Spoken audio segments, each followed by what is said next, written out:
Il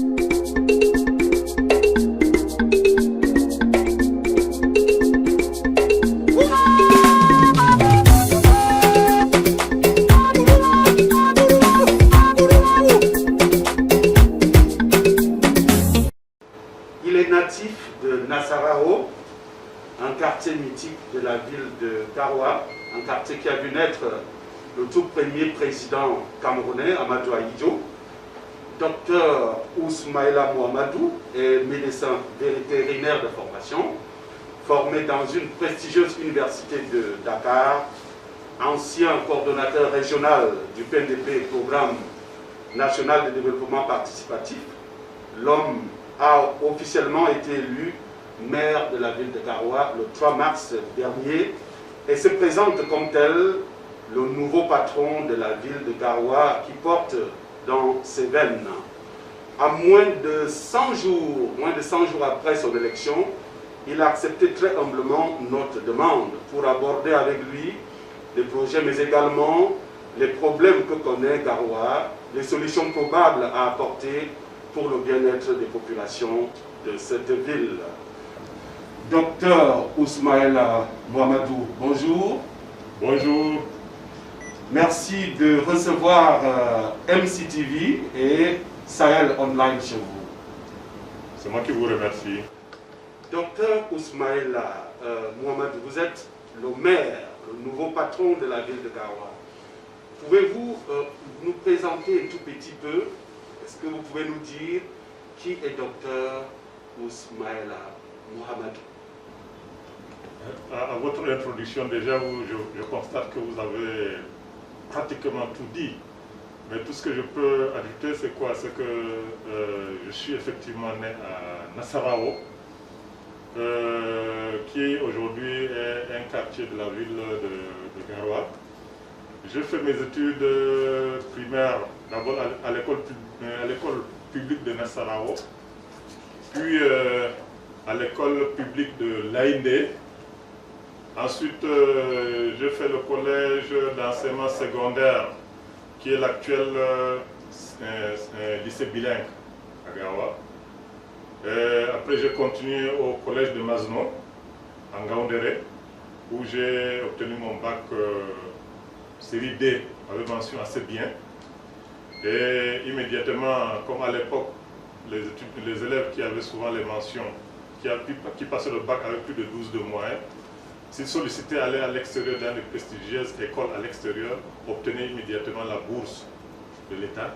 Donc je bénéficiais d'une bourse de l'État camerounais, du gouvernement camerounais, qui m'a donc envoyé faire mes études de sciences et médecine vétérinaire à l'université Cheikh Anta Diop de Dakar, à l'école inter-État des sciences et médecine vétérinaire de l'université Cheikh Anta Diop de Dakar. De retour en 1994, j'ai travaillé presque 5 ans à la Soda Coton pour accompagner n'est-ce pas, les agro-éleveurs dans l'entretien et l'intégration de l'agriculture à l'élevage, donc les animaux de trait. Il était question donc de les accompagner, les agro-éleveurs, pour qu'ils entretiennent mieux leurs animaux de trait et intégrer davantage l'agriculture à l'élevage. Après cela, je suis entré au ministère de l'élevage, de pêche et des industries animales en 1999, puis au programme national de vulgarisation et de recherche agricole en 2000 jusqu'en 2003, comme superviseur régional dans le Maïlouti. Et à partir de 2004, suite à un lancement en manifestation d'intérêt pour le recrutement au poste de coordonnateur régional du PNDP pour la région du Nord, j'ai été retenu en 2004 et j'ai commencé les activités en juin 2004, et ceci jusqu'à mon élection aujourd'hui à la tête de la commune, donc pratiquement plus de 15 ans, donc presque 16 ans. Mais pendant cette période où je travaille, j'ai reçu quand même quelques formations. C'est notamment sur la gestion axée sur les résultats à Casablanca. J'ai été en Corée du Sud, où j'ai été renforcé dans le cadre du développement agricole. J'ai été en Israël, où j'ai reçu une formation sur la gestion des ressources humaines. C'était en 2018. Et tout récemment, en 2019, j'ai été à Oujda, au Maroc, où pendant 6 mois, donc 1 mois de formation, puis 3 mois de terrain, puis 1 mois de formation, donc pratiquement 6 mois, j'ai été formé sur, et j'ai obtenu, n'est-ce pas, une certification sur le coaching des communes. Donc aujourd'hui, sur tout l'étendue du Cameroun, nous sommes à 12 coachs, c'est-à-dire les coachs comme les coachs des équipes nationales, des équipes de football. Nous sommes à 12 qui sont coachs certifiés des communes. Donc nous avons obtenu cette certification des communes du CGLU Afrique au Maroc, donc Commune Gouvernement Uni Afrique. Alors, dans un passé récent, vous êtes le nouveau maire de la ville de Garoua et dans un passé très récent, on vous appelait délégué du gouvernement, sauf que les délégués du gouvernement étaient nommés. À la différence donc des délégués du gouvernement, vous êtes les maires, vous êtes élus. Alors, est-ce ce statut que vous avez eu qui vous a motivé à se présenter comme maire de la ville de Garoua? Qu'est-ce qui a motivé votre choix pour être maire? Ce qui a motivé, c'est quoi? C'est que moi, j'ai travaillé au PNDP pendant pratiquement 16 ans. Vous savez, le PNDP accompagne la décentralisation et le développement local. Depuis 2004, j'ai été coordonnateur de ce programme, des activités de ce programme dans la région. Et donc, j'ai accompagné toutes les communes de la région, y compris les 3 communes d'arrondissement de la communauté urbaine, dans les communes de Garoua 1, 2, 3.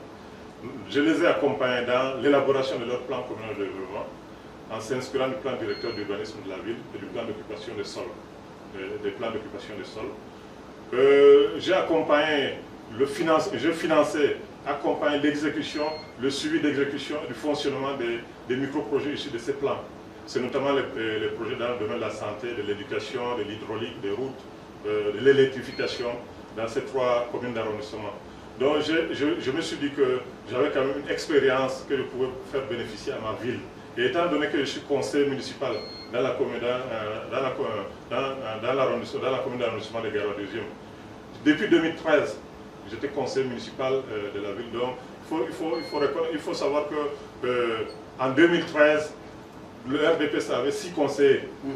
Et moi, j'étais parmi les 6 conseillers du RDPC en 2013. Donc, c'est depuis 2013 que j'étais conseiller dans la commune de Garoua 2e.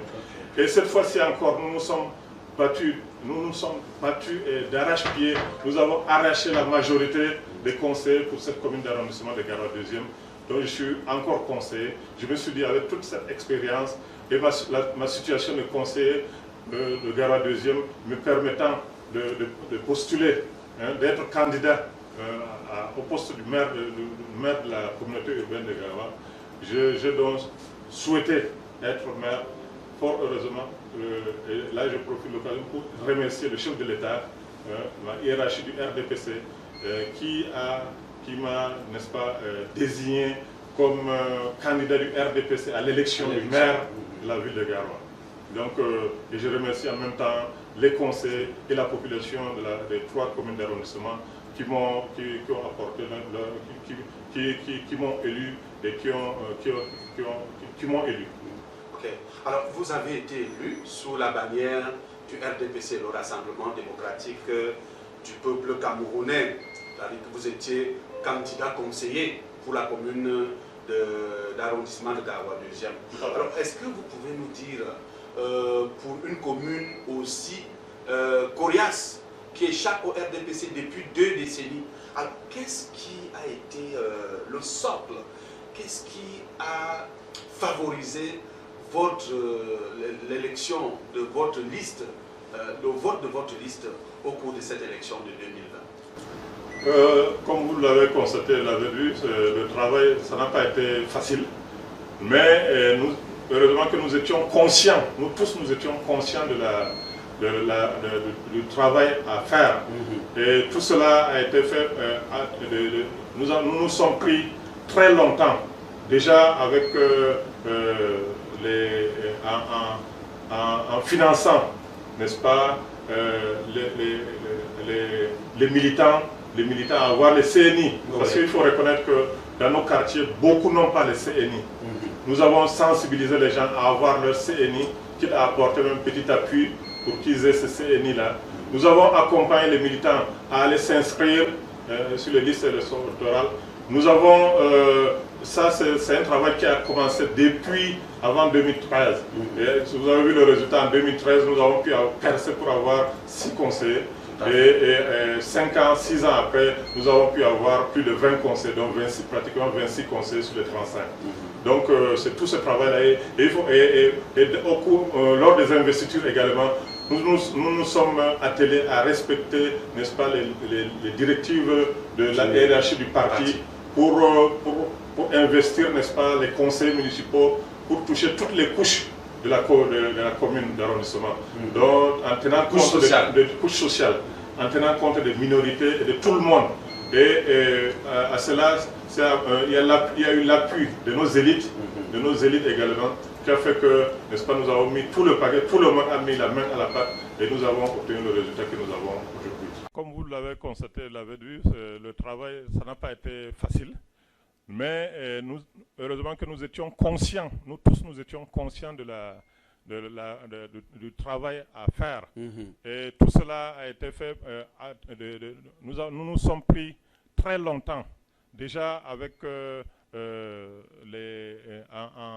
en finançant, n'est-ce pas, les militants à avoir les CNI. Parce qu'il faut reconnaître que dans nos quartiers, beaucoup n'ont pas les CNI. Nous avons sensibilisé les gens à avoir leur CNI, quitte à apporter même un petit appui pour qu'ils aient ce CNI-là. Nous avons accompagné les militants à aller s'inscrire sur les listes électorales. Nous avons, ça c'est un travail qui a commencé depuis avant 2013. Et vous avez vu le résultat, en 2013, nous avons pu percer pour avoir 6 conseillers. Tout à fait. Et 5 ans, 6 ans après, nous avons pu avoir plus de 20 conseillers, donc pratiquement 26 conseillers sur les 35. Donc c'est tout ce travail-là.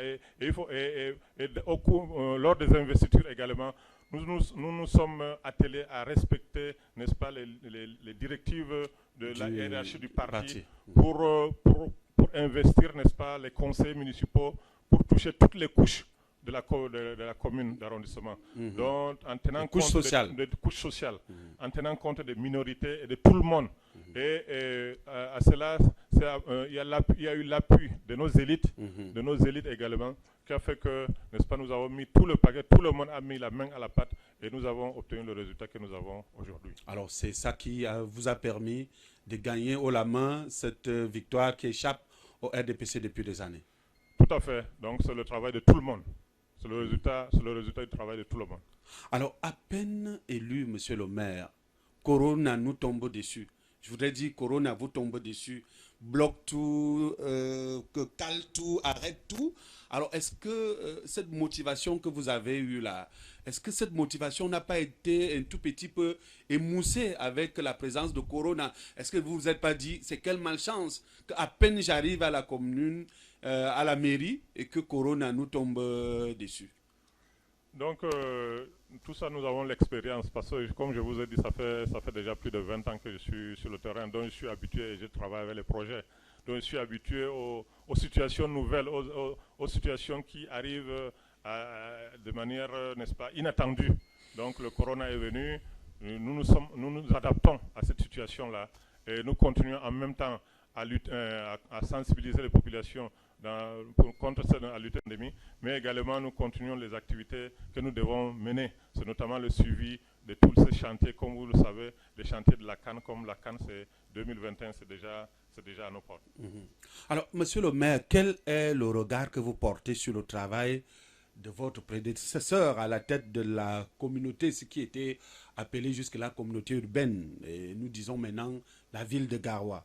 Vous vous êtes dit certainement, quand vous êtes arrivé, il a beaucoup fait, je n'ai plus rien à faire, ou je n'ai plus grand-chose à faire, ou alors vous vous êtes dit, il n'a rien fait, nous allons tout recommencer. Nous tous, nous sommes témoins de ce qui a été fait par l'ancienne équipe. La ville de Garoua, c'est une très belle ville.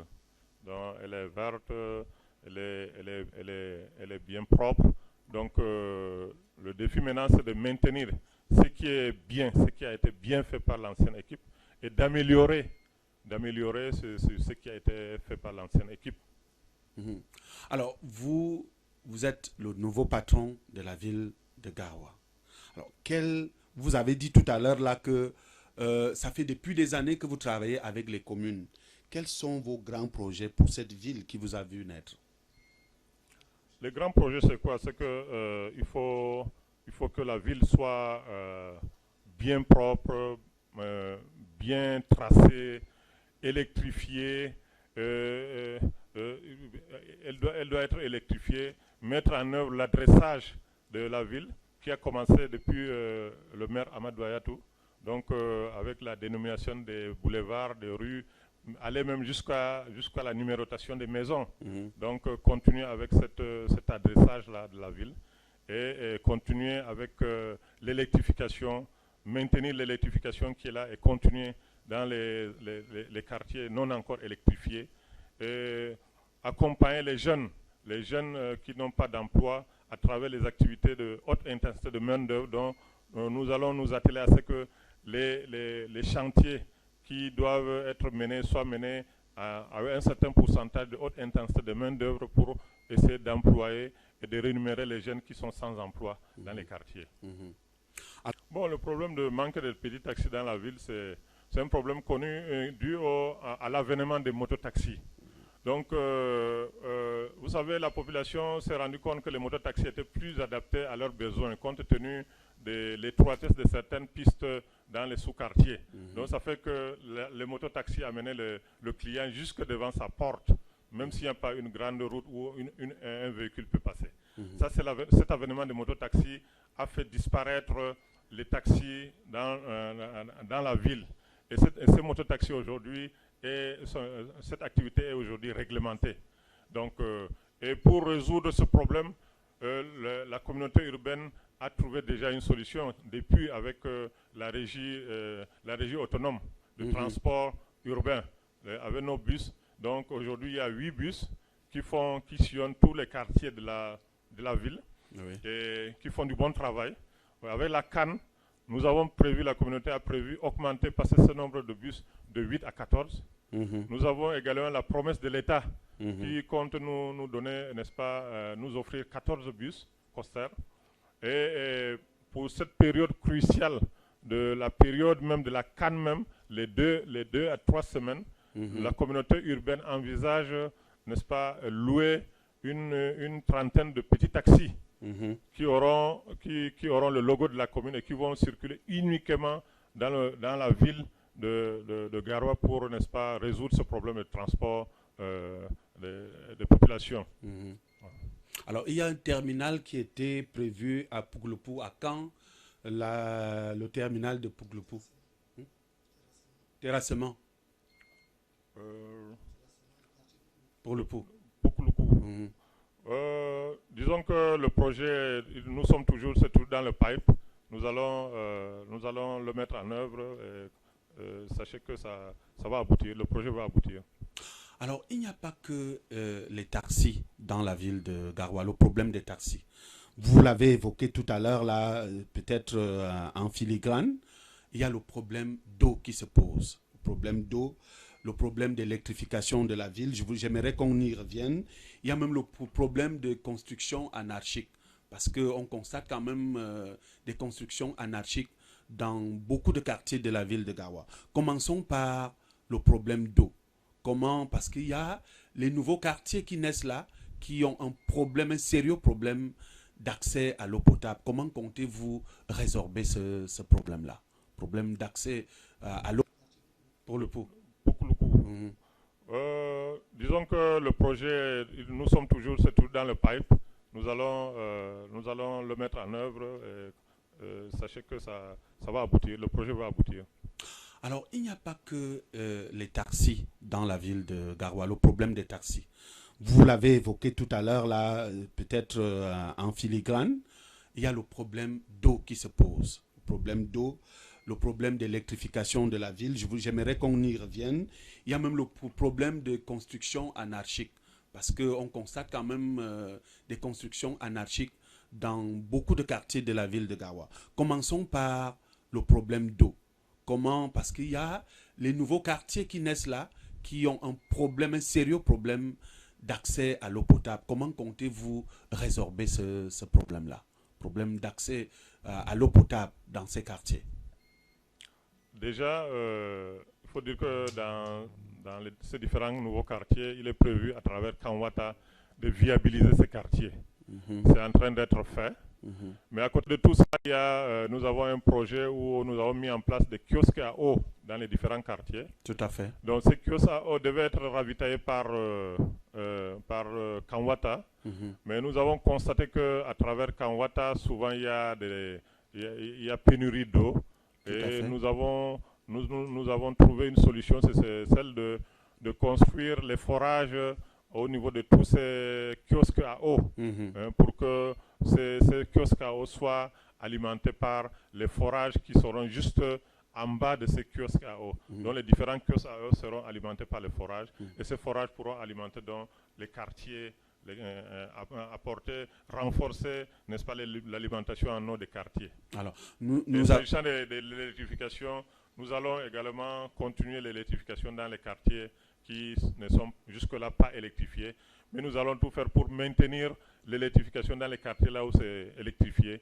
Donc les différentes rues, les grands axes de la ville, il y a un contrôle permanent qui est fait tous les soirs pour s'assurer que toutes les lampes sont allumées. Là où ce n'est pas allumé, nous attelons immédiatement à les remplacer. Alors, la ville de Garoua, comme d'ailleurs toute la région du Nord, a une aubaine de la nature, à savoir le soleil.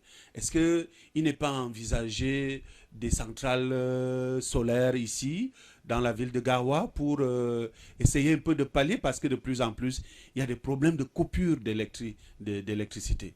Une ville, Garoua, vers une grande ville, une ville où il fait bon vivre, une ville où on peut retrouver des quartiers bien tracés, mais on constate que Garoua, il y a encore des constructions anarchiques. Qu'est-ce que vous, en tant que maire, vous comptez faire pour atténuer ces constructions anarchiques qu'on voit un peu partout là, dans des quartiers? Nous veillons toujours à ce que les constructions ne soient pas anarchiques. Donc il y a des équipes qui font le tour tout le temps dans les quartiers. Donc nous allons sensibiliser la population, parce que tout ce que vous devez faire, il faut d'abord s'assurer l'adhésion, que les populations ont bien compris ce vers où vous voulez aller. Donc nous allons continuer la sensibilisation des populations, et nous allons également, s'il n'y a pas ce respect, nous allons passer à certaines mesures qui malheureusement consistent à casser certaines maisons. Mais ce n'est pas notre souhait. Notre souhait, c'est que la population adhère à ce que nous voulons de cette ville de Garoua. Ok. Alors maintenant, nous allons, actualité oblige, nous allons revenir, c'est vrai que vous l'avez déjà évoqué, nous allons évoquer un sujet qui fait l'actualité mondiale en ce moment, à savoir le coronavirus. Alors, à peine installé, le corona arrive. Alors, pensez-vous que les mesures gouvernementales, les mesures prises par le gouvernement pour endiguer la propagation de cette pandémie peuvent porter des fruits? Si oui, qu'est-ce qu'il y a lieu de faire?